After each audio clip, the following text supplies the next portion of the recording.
Good morning po sa ating lahat. Welcome po sa ating online Sunday worship. Sa loob po ng isang taon, muli ang ating pamahalaan ay naghigpit na naman dahil sa mga dumadaming kaso po ng COVID-19. Pero ang gawain po ng Panginoon ay magpapatuloy sa kabila po ng mga pangyayaring yon. Wala pong makakahadlang dahil ang gawain ng Panginoon ay tunay na ito ang magiging dahilan bakit maraming tao ang maliligtas at maraming tao ang makakasurvive sa mga ganitong pangyayari sa buhay. Ngayon pong umagang ito, pag-aaralan po natin ang isang bagay na alam ko na magiging kalakasan ng bawat isa sa mga ganitong panahon. Kung papaano ba tayo paghaharian ng Diyos o how can we inherit the kingdom of God. Ang pamagat po ng ating pag-aaralan sa umagang ito is all about inheriting God's kingdom. At ang ating pong teksto ay matatagpuan sa aklat ni Mateo, Kabanata 5, talatang 1-3. Ating pong basahin.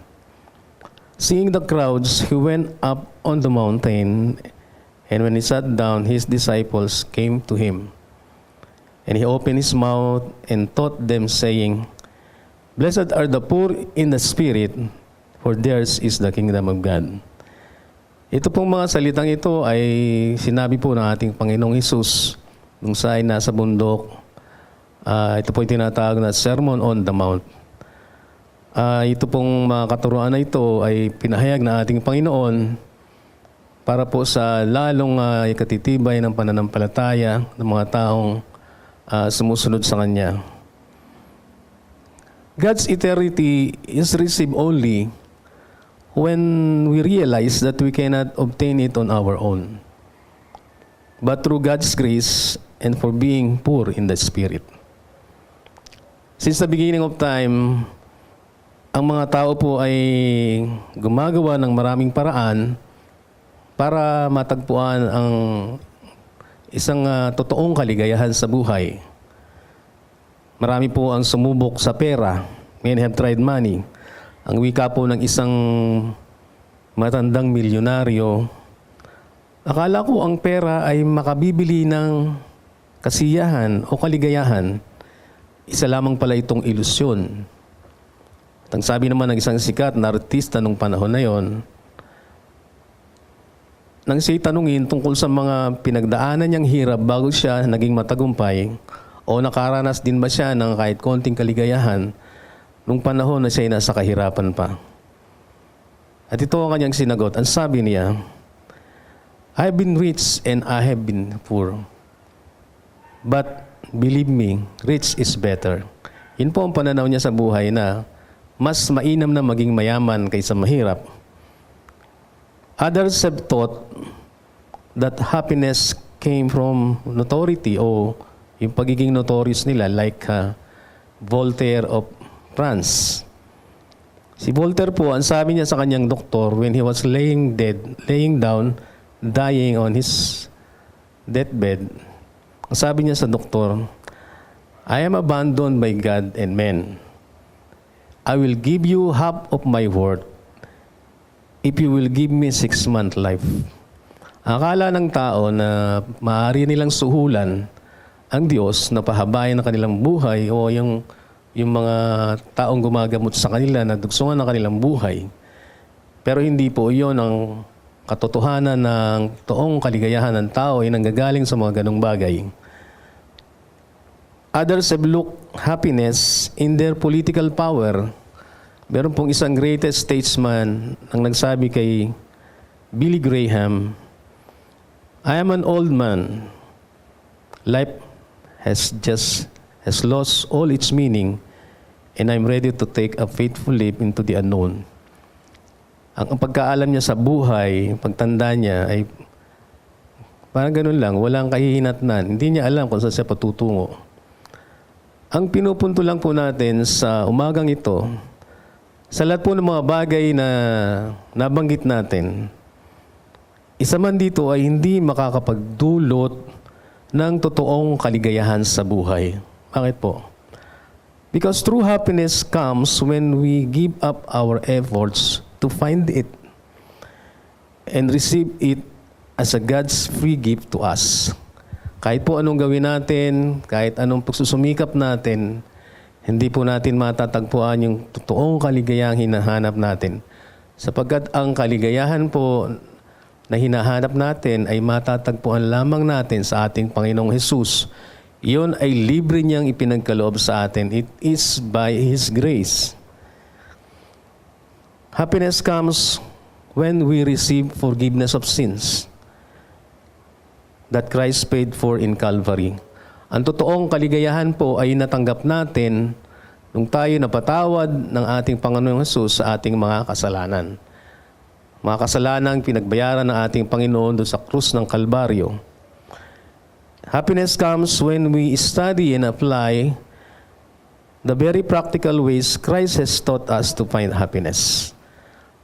Kung pag-aaralan po natin yung mga bagay na tinuro sa atin ng Panginoong Hesus at i-apply natin sa ating buhay, doon po natin matatagpuan ang totoong kaligayahan sa buhay natin.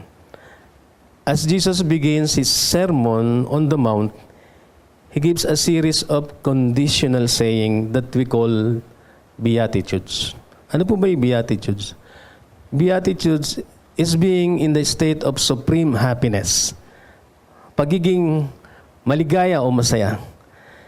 Christ made this statement that people could be happy. Yun po ang layunin ng Diyos sa mga anak niya na maging maligaya o masaya. It is God's desire for His people to be happy and not sad. Sadness and unhappiness is not a sign of godliness. And it should not be a constant state of a Christian life. Ang pagiging malungkutin o pagiging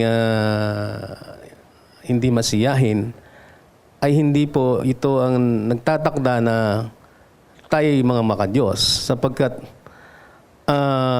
ang Diyos po ay walang hinangad para sa atin kung di tayo maging masaya at maligaya.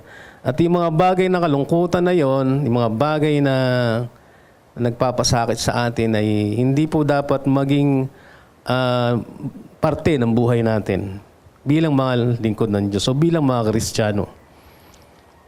The happiness Jesus is saying will result from obeying these statements or the Beatitudes.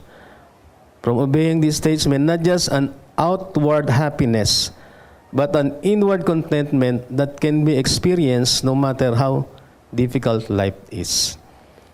Ito pong kaligayahan na hinahanap natin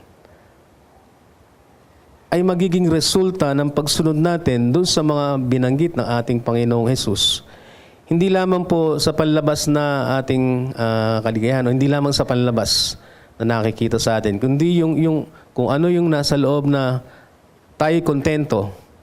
Ang kontento tayo dahil alam natin na yung mga sinasabi ng Panginoon na yun ay para sa ikabubuti ng mga lingkod niya. Na maaari nating maranasan anuman ang mangyari sa buhay na ito. It is a state of peace that we can enjoy.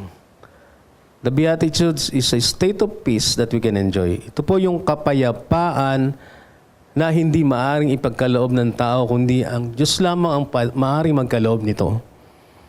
The word blessed here is the characteristic of God. And the only way we can have this is to have the nature of God within us. Ang tanging paraan para mapasa atin itong kaligayahan na ito ay dapat yung kung ano ang itinuturo ng Diyos. Yun ang dapat na makita sa atin. All of us have been created in the image of God. The Bible says so. Lahat po tayo ay nilikha sa imahe ng Diyos. Pero sinira ng tao ang imahe na yon sa pamamagitan ng pagre-rebelde nila sa Diyos. At para maibalik natin ang ganitong imahe, dapat ay buuin nating muli ang ating relasyon sa ating Diyos. This kind of happiness cannot be experienced by unbeliever as Jesus speaks in these verses. Ito pong uri ng kaligayahan na to ay hindi po maaring maranasan ng taong walang pagkakilala sa Diyos. Gaya po ng sinabi ng Panginoong Hesus dito sa mga talata na to. Kailangan tayo ay may tamang relasyon sa Diyos. Hindi lang tamang relasyon, kundi totoong pagsunod sa Kanya. Some of these beatitudes seem as if they would lead to misery, but it is the kind of misery that in reality lead us to happiness. Kung minsan hindi natin maintindihan yung mga sinabi ng Panginoon doon sa Beatitudes. Pero akala natin nagbubusod to na pahirapan ng tao, pero hindi natin alam na yung mga bagay na to, ito pala magdadala sa atin ng totoong kaligayahan sa buhay. Paano po tayo makakapagmana ng kaharian ng Diyos? How can we inherit the kingdom of God? Number one is, we can inherit the kingdom of God if we do not rely on our own effort. Maari nating mapasa atin ang kaharian ng Diyos kung hindi tayo aasa sa ating sariling lakas, sa ating sariling kakayahan. Ang sabi po doon sa verse 3a, "Blessed are those who are poor in the spirit." Be poor in the spirit. It must be realized that we have a need of Him. Dapat po malaman ng tao na kailangan natin ang ating Diyos. Poor man's to shrink or to cower, o yung poor in the spirit, yung mababa ka na alam mong wala kang kakayahan na gawin yung mga bagay na yun at talagang ganun kakaliit sa harap ng Diyos. Ano ba ang pakahulugan natin sa salitang mahirap o poor? Kung sa buwanang tinatanggap o buwanang kita ng isang ordinaryong manggagawa, hindi natin maikukumpara ang kinikitan ng mga Pilipino sa kinikita ng nasa ibang bansa. May mga manggagawa sa ibang bansa na inaari na nilang mahirap, ngunit pagdating dito sa atin ay isang milyonaryo. Kagaya sa bansang Amerika, when an individual received $12,000 a month, he was considered poor. Sa ating bansa, may mga taong sumasahod lang, kung dollar ang pag-uusapan, they just earn $800 a year.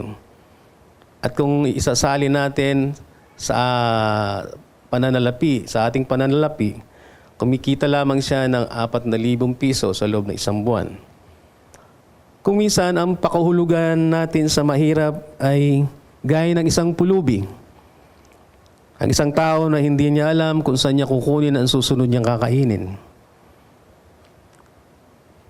Kung wala, tiis gutom, idadaan na lang sa tulog. Nung panahon ni Jesus, ang mga namamalimos o mga beggar, they beg for money and they covered their faces so that no one would recognize who they were.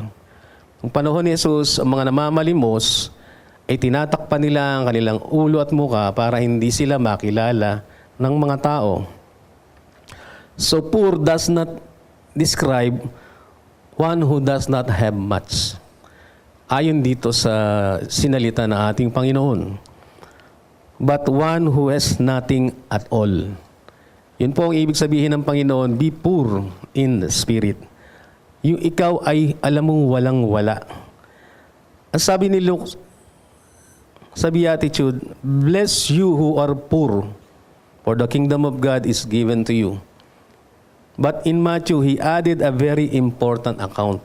Sabi ni Matthew, blessed are you who are poor in spirit. Poor in spirit.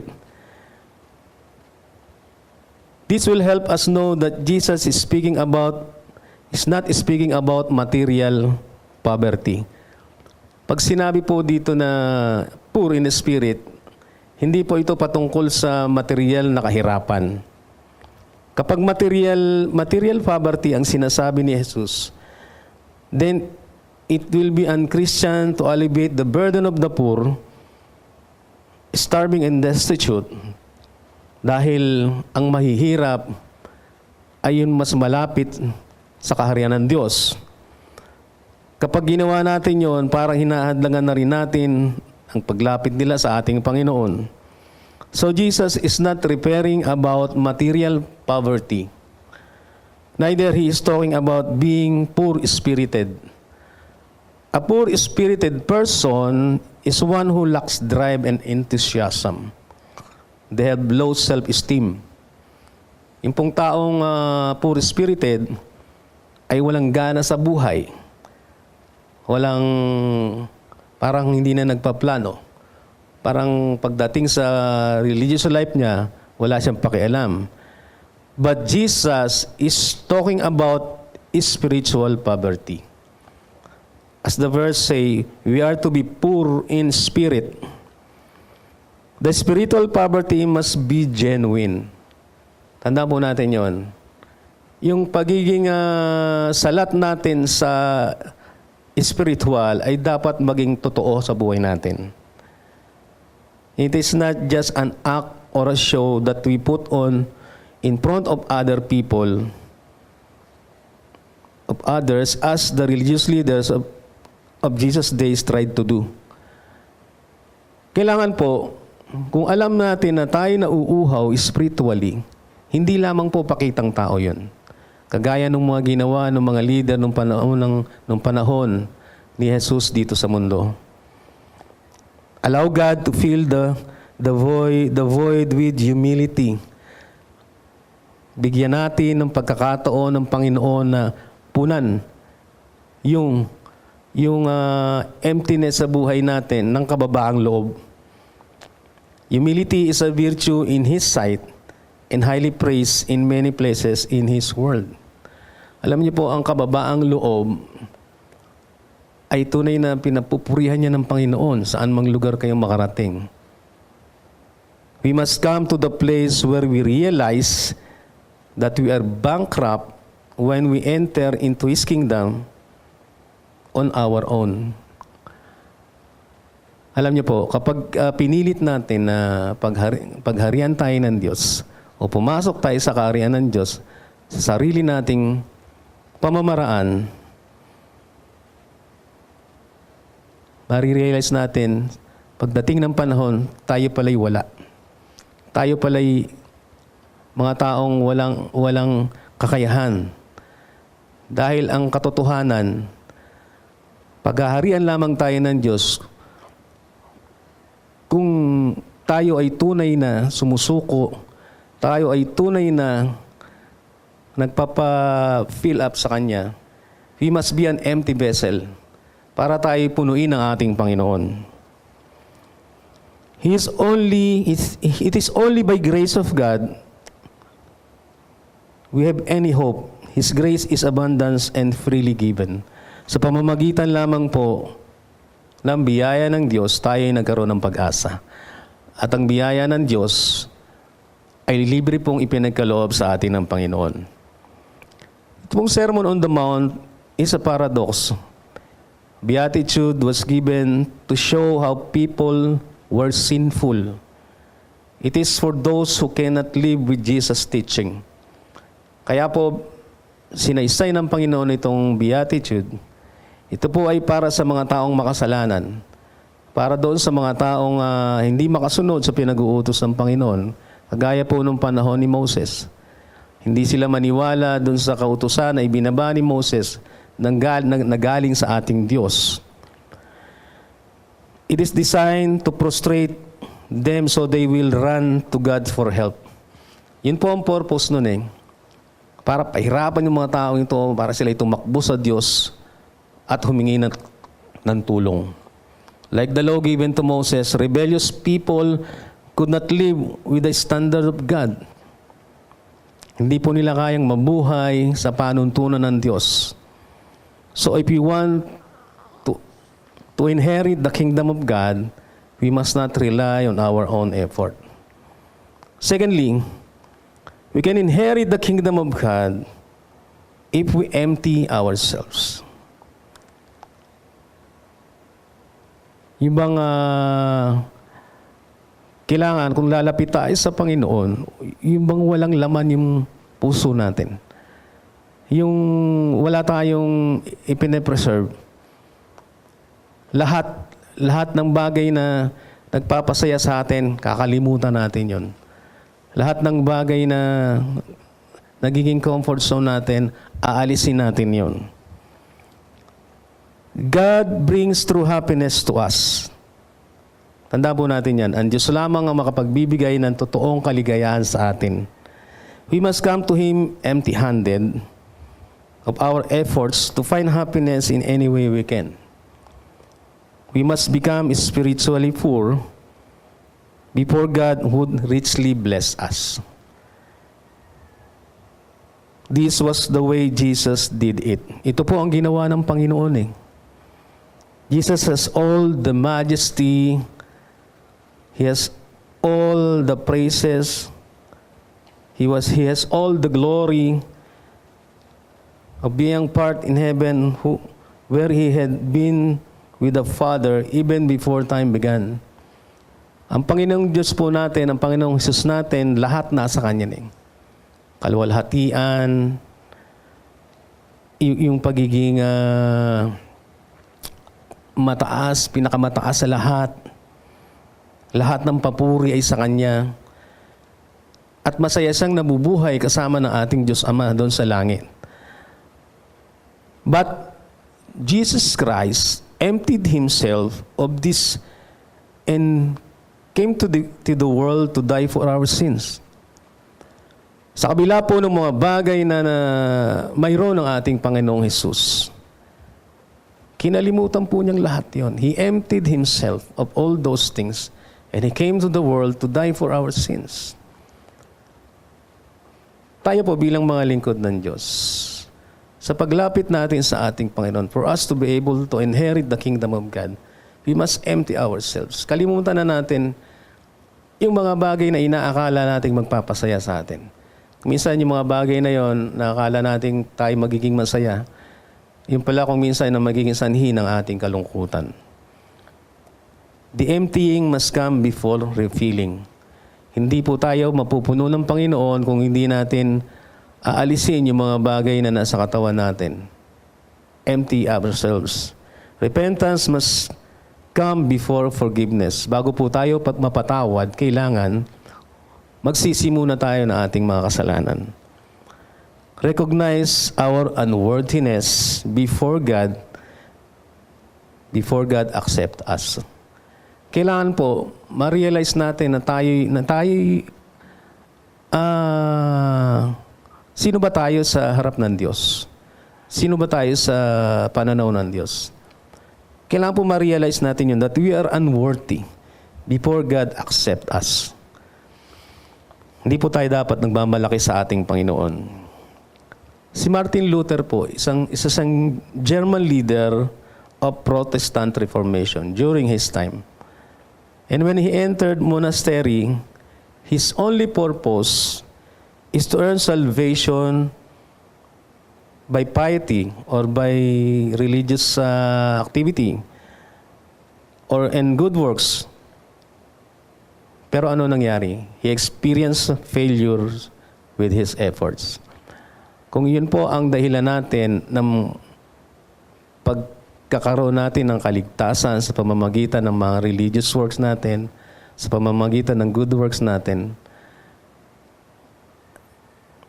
ma-realize natin at the end, failure lang yun.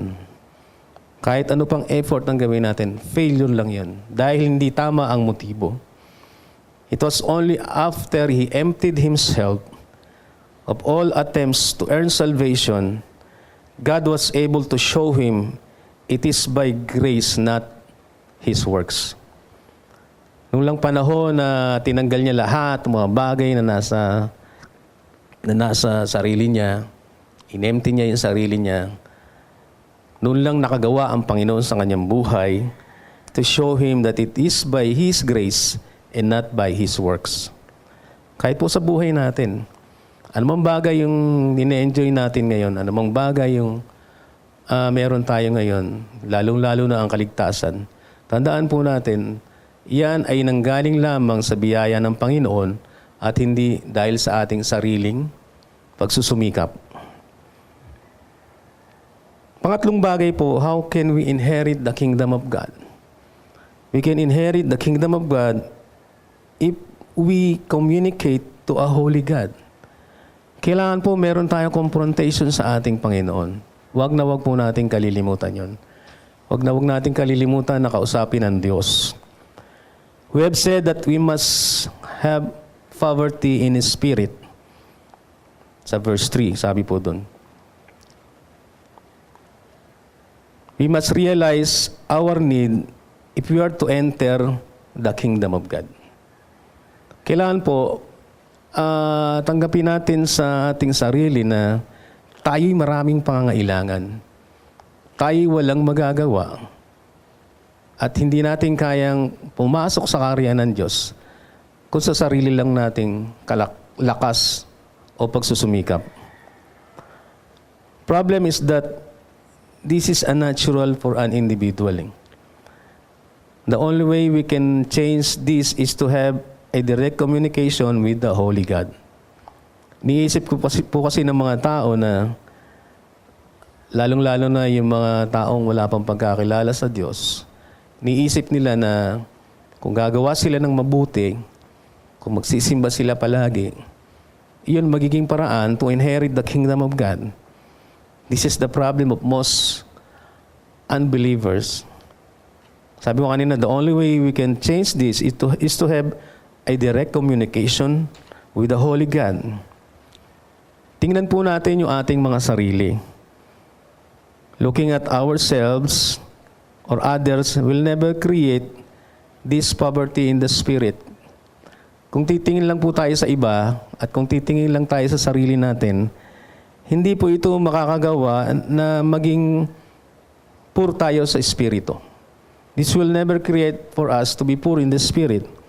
The Bible teaches us that our hearts, our very being is corrupt. Sinasabi po ng Biblia na ang ating puso at ang ating buong pagkatao ay makasalanan. We are chained in sins and its destructive force. Before tayo nakakilala sa Panginoon, ganun po yung kalalagayan natin. Nakakadena tayo sa kasalanan at yung mapanirang puwersa ng kasalanan. When we look at others, for example, in poverty in spirit, it is very possible that we will find someone who is not better or worse than we are. Posible po na kapag tayo tumingin sa iba, marami tayong taong makikita na mas hindi mabuti ang ugali, mas masama kaysa sa atin. Looking at others who have worse habit than we are only make us feel better about ourselves. And this is not the way to attain poverty in spirit. Yung pong ikumpara natin yung ating sarili sa ibang tao na alam nating mas mapangit ang ugali kaysa sa atin na hindi gumagawa ng mabuti. Sabi nga rito, they only make us feel better about ourselves. Para bang pinagmamalaki na lang natin na siya hindi mabuting tao, ako mabuting tao ako. But this is not the way to attain poverty in spirit. The way to find poverty in spirit and how we should feel about others is to look at God. Tingnan natin ang Diyos. At lagi tayong makipag-usap sa Diyos as He reveal Himself to us in the person of Jesus Christ.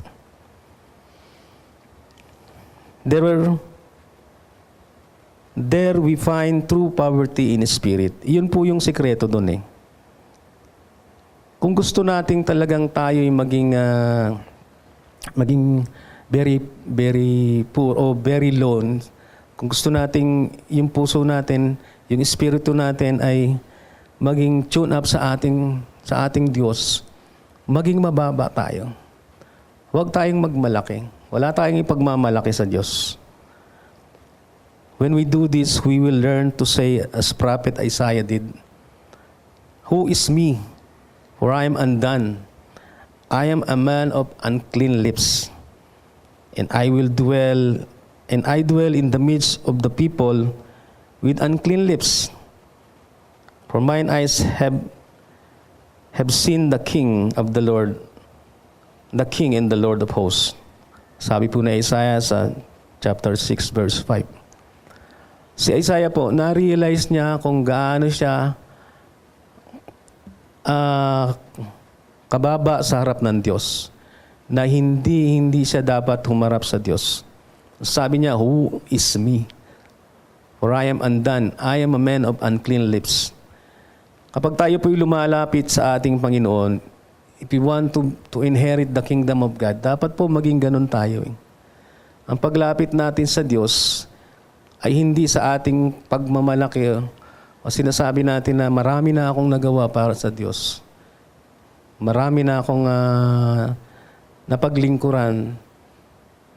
Pero mga kapatid, tandaan natin, sabi nga ni Pablo, hindi sa inaari na niyang ganap, kundi nagpapatuloy pa siya sa takbuhin para marating niya yung dulo ng hangganan at makamtan niya ang biyaya na nanggagaling sa ating Panginoon. Yung gantimpalang galing sa Diyos. Sana po ganun maging pananaw natin. If we are to inherit the kingdom of God, tingnan lang po natin ang ating Panginoon. Patuloy tayong tumakbo, patuloy tayong maglingkod sa Diyos. Huwag natin pansinin yung mga bagay na nagiging distraction sa atin, sa ating paglilingkod. Kailangan magpatuloy lang tayo. Tingnan natin yung finish line. Tingnan natin yung mga bagay na makakamta natin kapag tayo nagpatuloy sa ating paglilingkod at alam naman natin may kapalit yun na gantimpala mula sa ating Panginoon. Lalo na ngayon mga kapatid sa ating panahon, napakahirap po ng buhay. Marami na namang lugar ang naka-lockdown. Marami na namang lugar ang nagkahawa-haba dahil sa COVID-19. Mga ospital punong-puno. It is a reality. Tanggapin po natin o hindi. Kaya dapat po, sa ating mga Kristiyano, dapat magpatuloy tayo sa ating paglilingkod, lalong-lalo na po sa larangan ng pananalangin. Hindi man po natin sila maabot personally.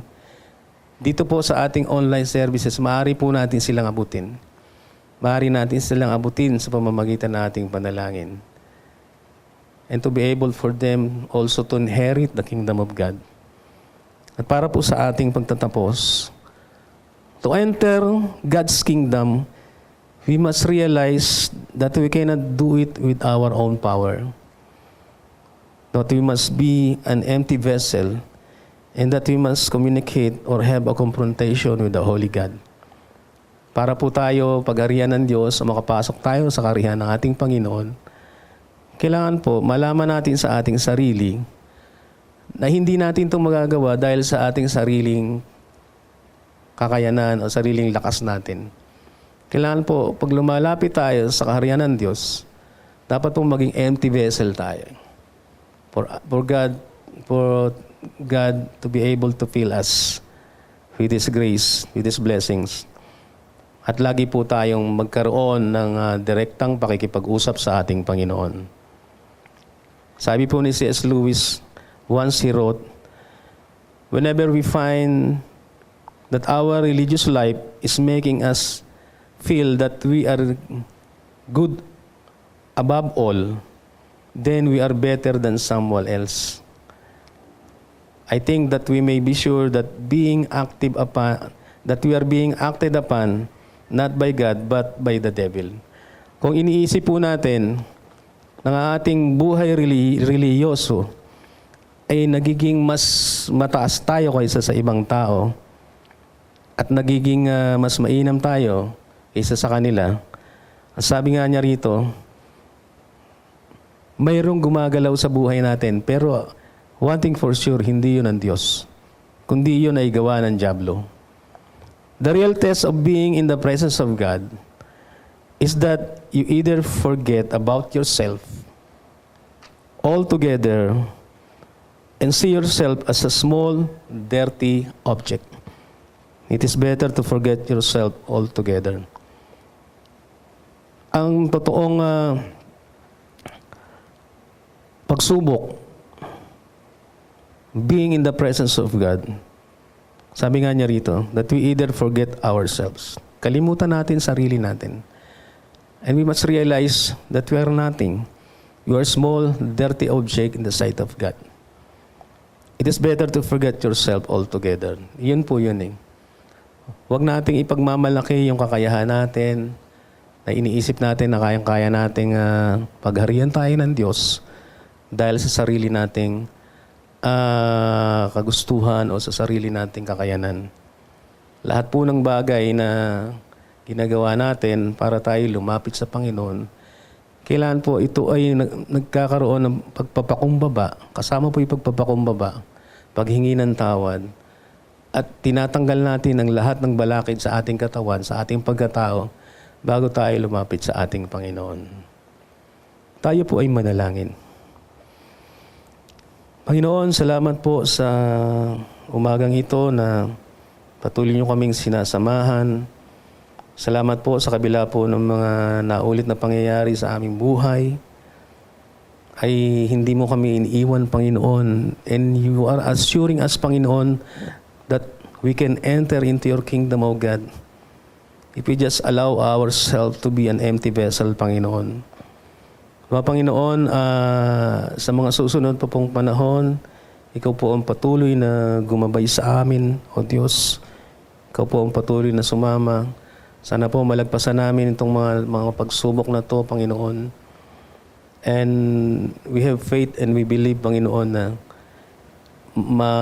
malalagpasan po namin itong mga bagay na ito. Sapagkat, Panginoon, alam namin na lagi ka lang nandiyan eh.